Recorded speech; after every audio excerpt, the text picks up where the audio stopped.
জাতীয় রাজপথ নম্বর 53 ভুবন সহর দেই যে বাইপাস রাস্তা তৈরি হয়েছি পূর্ত বিভাগ তৈরি করছে তা 3 বর্ষ হল তৈরি করা পরে সরু নাই।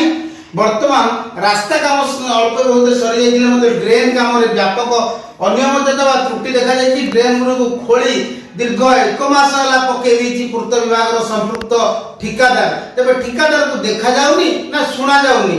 লোক যেতে কমপ্লেন কলে সে কোণী জিনিস সুধারিবা চেষ্টা করুনা। গছ গুড়িক মন ইচ্ছার কাটিলে মণ্ডপ গুড়িক ভাঙ্গিলে কিন্তু ড্রেন কু পুଣି সাপ ভଳିଆ বঙ্କେଇ ନେଲେ। ଏହା କେଉଁ ନିୟମରେ କେଉଁ ଠିକାଦାର ବା କେଉଁ ଯନ୍ତ୍ରୀ କରିଛନ୍ତି ସେମାନଙ୍କୁ ରାଷ୍ଟ୍ରପତି ପୁରସ୍କାର ଦିଆଯିବା ଦରକାର। ବିଜ୍ଞାପିତ ଅଞ୍ଚଳ ପରିଷଦ ନୂଆ ଭୁବନ ମିଶ୍ର ଏଣ୍ଟରପ୍ରାଇଜର୍ସ ଆଗରେ କିଣି ଗାତଟି ଦୀର୍ଘ ଦିନ ହେଲା ଖୋଳା ଯାଇଛି। ପୋତା ଯାଉନଥିବାରୁ ଜଣେ ବ୍ୟକ୍ତି ମଙ୍ଗଳବାର ଦିନ ପଡ଼ି ତାଙ୍କର ଗୋଡ଼ ଭାଙ୍ଗିଥିଲା ଏବଂ ବୁଧବାର ଦିନ ଗୋଟିଏ ଷଣ୍ଢ ସେ ଗାତରେ ପଡ଼ି ଯାଇଥିବାର ଦେଖାଯାଇଥିଲା। ତେବେ ହାପି କ୍ଲଥ ଷ୍ଟୋର ପାଖରେ ମଧ୍ୟ ଏଭଳି ଡ୍ରେନଟି ଦୀର୍ଘ ଦିନ ହେଲା ଖୋଳି ଦିଆଯାଇଥିବାରୁ ସେ ଅଞ୍ଚଳର ଲୋକମାନେ ବାରମ୍ବାର କମ୍ପ୍ଲେନ କରୁଛନ୍ତି। ଅନ୍ଧମୁଖ ବଧିର ଠିକାଦାର ଏବଂ ଯନ୍ତ୍ରୀ ଶୁଣୁନାହାନ୍ତି କାହିଁକି? ଏହାର ଉଚିତ ଜବାବ ସ୍ଥାନୀୟ ଲୋକ ଚେତିଲେ ନିଶ୍ଚିତ ଦେବେ। ଢେଙ୍କାନାଳ ଭଏ